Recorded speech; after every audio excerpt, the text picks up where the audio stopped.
première prise en main d'un extincteur. Ces élèves de 6e ont entre 10 et 12 ans et font partie de la section cadet de la sécurité civile du collège Claude Tillier. Une spécialité où ils apprennent à se comporter face aux risques. Ça peut nous aider au quotidien. Pour la famille, par exemple, quand il y a quelqu'un qui fait un malaise, par exemple, on peut intervenir.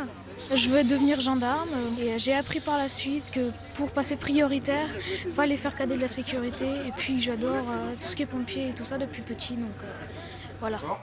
Depuis quelques semaines et le lancement de ce dispositif, ils sont 18 à suivre 1 heure de formation supplémentaire par semaine en dehors des cours. Rencontres avec les différentes forces de sécurité, initiation aux gestes qui sauvent, séances de sport, le tout encadré par des professeurs et des intervenants extérieurs. C'est quelque chose quand même qui va être suivi chaque semaine, donc c'est quelque chose de très important, je pense. Ça permet de vraiment créer une réflexion et c'est pas je dirais du one shot, je vais faire un anglicisme, mais voilà, c'est quelque chose de suivi.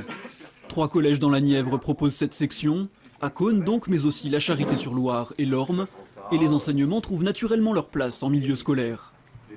On est là pour former des citoyens. Et donc commencer très tôt à leur inculquer des valeurs, le respect, la solidarité, l'entraide. C'est aussi une des missions des cadets de la sécurité civile.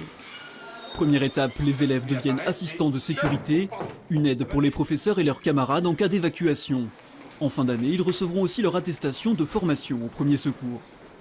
On leur apprend, je dirais, vraiment les fondamentaux en termes d'alerte et de premier secours.